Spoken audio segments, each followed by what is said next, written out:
बराबर alpha beta exponent का power minus x square बट्टा अल्फा के टी।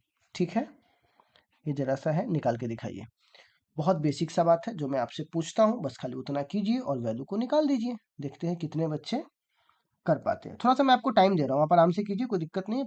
5 मिनट का टाइम है, 2 मिनट का टाइम है, क्वेश्चन भी दूंगा, पहले इसको बनाइए।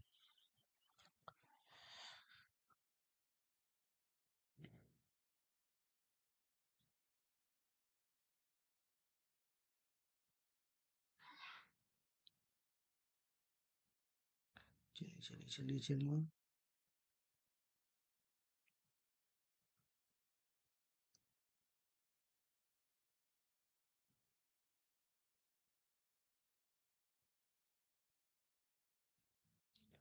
चलिए तो स्टार्ट करें। ओके, तो सबसे पहली बात तो ये देखिए कि हमको बीटा निकालना है, लेकिन बीटा से पहले हमको अल्फा चाहिए। तो ये चीज हमको देखो यहाँ पे बड़ी ध्यान से समझना, इस फॉर्मूला में जरा देखिएगा एफ, तो ये कांस्टेंट है, ये पूरा का पूरा क्या है, ई कांस्टेंट होता है, एक्सपोनेंट जिसको बोलते हैं, ये कांस्टेंट है। तो बताइए कांस्टेंट का कोई डायमेंशन होता है, नहीं होता है। तो आप बोल सकते हो फोर्स बराबर फॉर्मूला हो जाएगा, फोर्स बराबर फॉर्मूला हो जाएगा अल्फा इंटू बीटा। तो बीटा का मान निकालना है, तो बीटा बराबर क्या फॉर्मूला हो जाएगा, फोर्स बट्टे अल्फा। लेकिन अल्फा कहाँ है, फोर्स का तो डायमेंशन हम यहाँ से लिख देंगे, लेकिन सवाल है कि अल्फा कहाँ है। तो अल्फा के लिए आपको यहाँ से अल्फा निकालना होगा, किस वाले से, इस वाले से। तो मैं अभी बोला हूँ कि एक्सपोनेंट के ऊपर जो भी है सब पावर है, और पावर का कोई डायमेंशन नहीं होता है। तो एक्स स्क्वायर बट्टे अल्फा इंटू के इंटू टी, इसका कोई डायमेंशन नहीं है, जिसका कोई डायमेंशन नहीं है तो उसको 1 लिख सकते हैं, यानी कांस्टेंट लिख सकते हैं। तो बताइए तो के बराबर क्या होगा, तो के को इधर भेज दीजिए। तो क्या बोल सकता हूँ, एक्स स्क्वायर, अच्छा अल्फा को भेजना है ना, क्योंकि के का तुमको पता ही है। अल्फा को भेज दीजिए इधर, तो अल्फा को भेजिए तो यहाँ पर क्या बच जाएगा, के इंटू टी। अब सवाल है, यहाँ सुनिएगा, एक्स को हम लोग क्या बोलते हैं, तो एक्स को तो लंबाई बोलते हैं, लिखा हुआ भी है क्वेश्चन में, एक्स इज ए डिस्टेंस। तो डिस्टेंस का होता है एल स्क्वायर। ठीक, अब आता है के, तो के को क्या बोलते हैं, बोल्टमान कांस्टेंट। अब बोल्टमान बोल्टमान कांस्टेंट का आपको मैं बता दूं किसका होता है, एनर्जी बट्टे टेम्परेचर, यानी थीटा। ठीक है, तो आप जरा बताइएगा एनर्जी बट्टे टेम्परेचर, तो यहाँ जरा देखिएगा एनर्जी बट्टे क्या है, टेम्परेचर।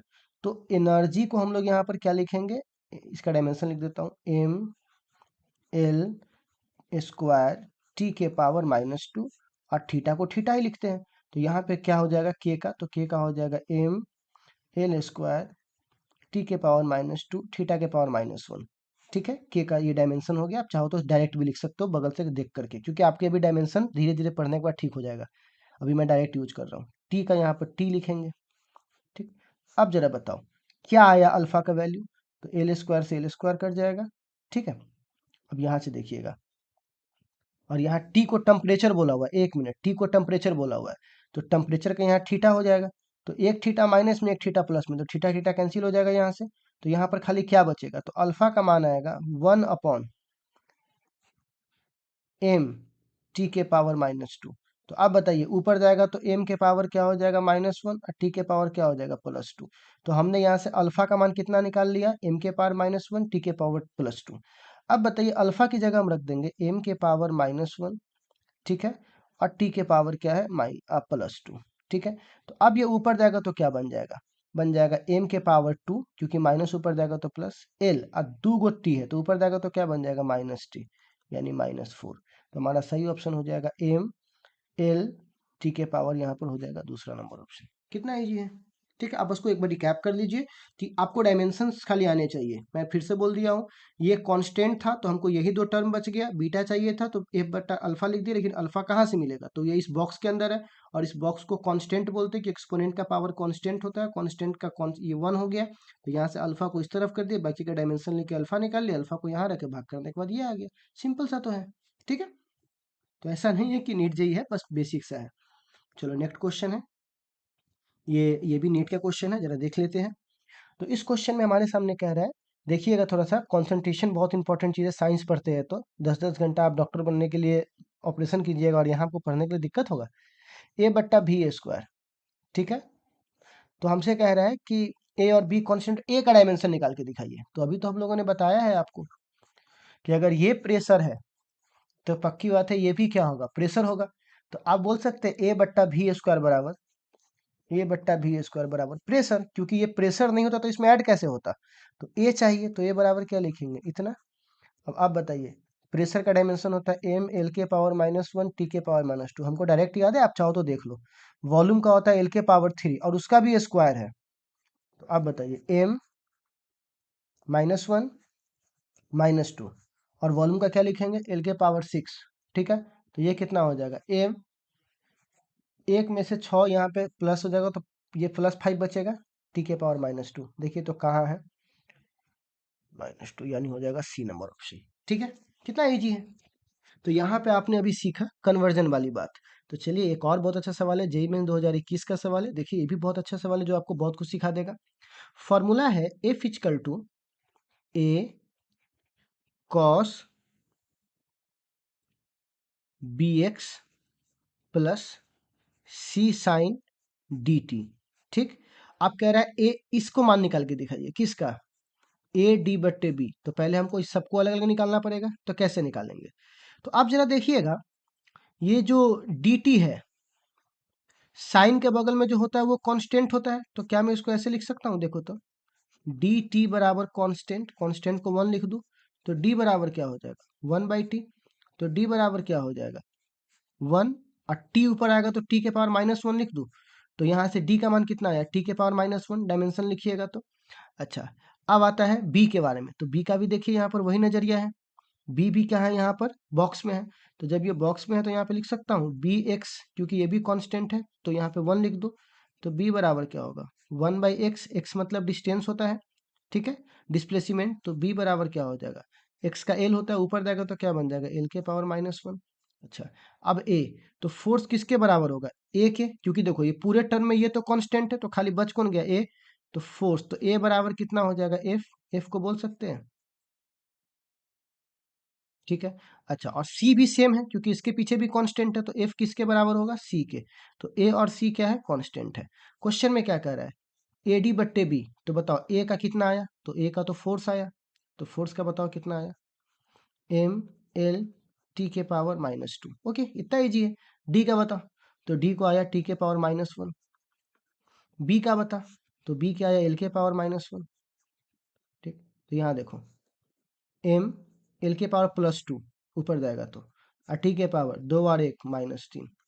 तो सही ऑप्शन कौन हो जाएगा, m L⁻2 T⁻-3, 4 नंबर। देख कितना इजी तो है, कहाँ कोई दिक्कत है, फालतू में तो टेंशन ले लिया।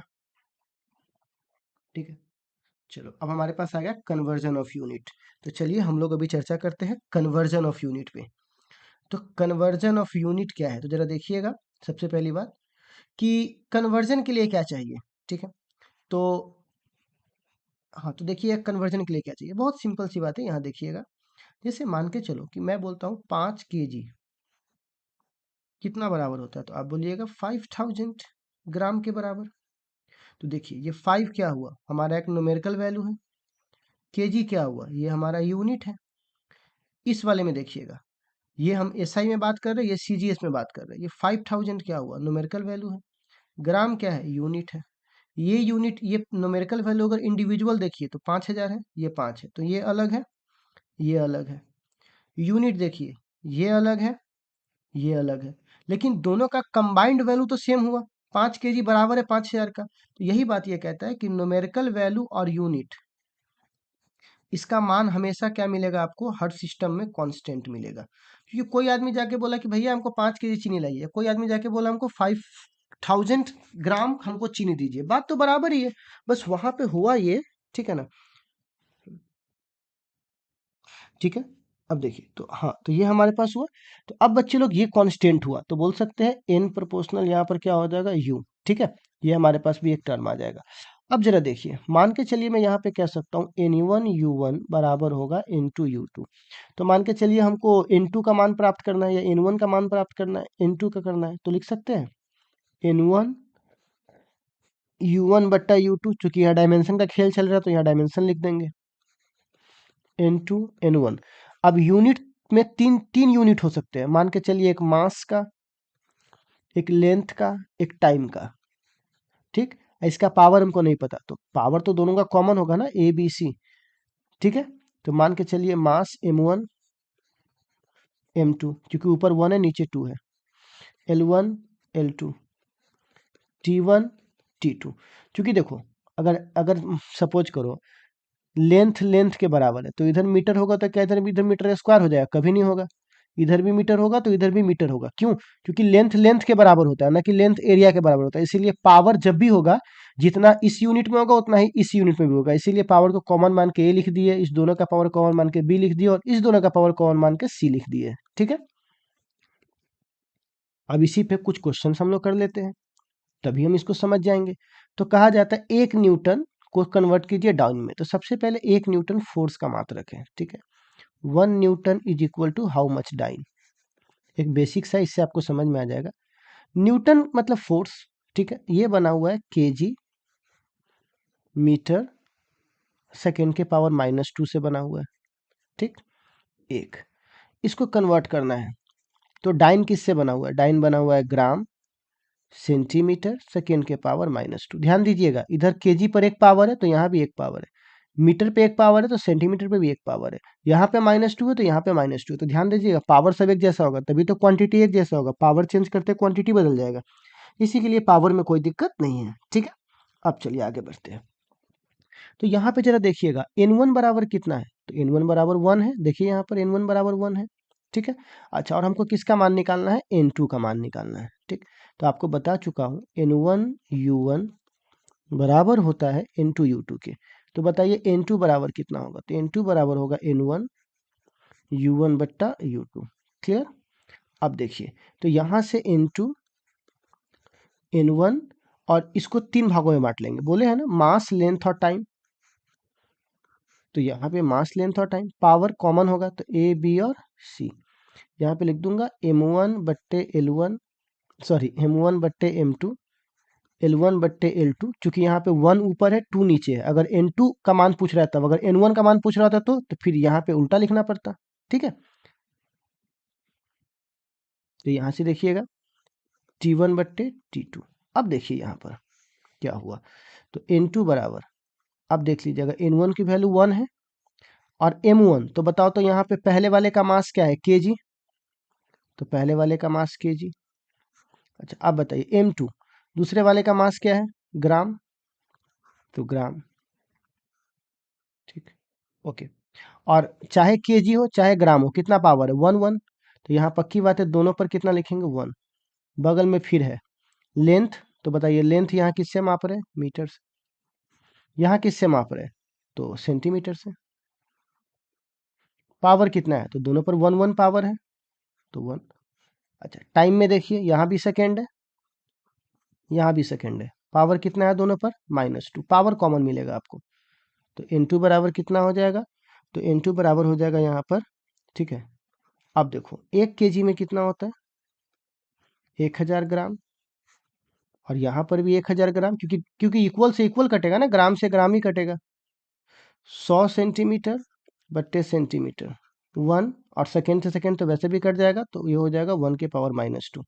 ये कट जाएगा, ये कट जाएगा, तो 3 शून्य 2 शून्य, और 1 का पावर कितना भी कर लो 1 ही होगा, ठीक है। तो यहाँ पर कितना हो जाएगा? 5 शून्य मतलब 1 लाख। तो 1 न्यूटन में कितना डाइन? 1 लाख डाइन हो गया। इसी प्रोसेस से हम लोगों को सारे यूनिट कन्वर्ट कर लेने हैं, ठीक है। तो आपको मैं कुछ क्वेश्चंस दूंगा, तो आप इसको कन्वर्ट कर लीजिएगा। इस क्वेश्चन को आप देख लीजिए, ये आपको खुद से करना है, ठीक है। बहुत ईजी है, चाहे चलो मैं भी करके दिखा देता हूँ आपको। तो चलिए, यहाँ पर एक क्वेश्चन है हमारे सामने, इस क्वेश्चन को करते हैं। क्वेश्चन है, देखिएगा n1 बराबर, तो n1 की वैल्यू यहाँ बताइए तो क्या दी हुई है? इतना दिया हुआ है, ठीक है। तो यहाँ लिख सकते हैं 6.67 10 के power -11 newton into metre square by KG का स्क्वायर, ठीक है। अब हमको इसको सीजीएस में कन्वर्ट करना है, तो सीजीएस में कन्वर्ट करेंगे तो हमको n2 का मान चाहिए, ओके। कोई दिक्कत नहीं, फॉर्मूला मैंने क्या बताया? n1 u1 बराबर n2 u2। तो अब बताइए u2 बराबर क्या होगा? n2 बराबर क्या होगा? तो n2 के लिए क्या करना पड़ेगा? n1 और u1 को ऊपर रखना पड़ेगा, u2 को नीचे रखना पड़ेगा। बट आपको अच्छे से पता है कि यहाँ पर u2 जब भी आएगा अकेले नहीं आएगा, 3 के साथ आता है, यूनिट 3 में मिलेगा आपको। एक तो मास में, एक तो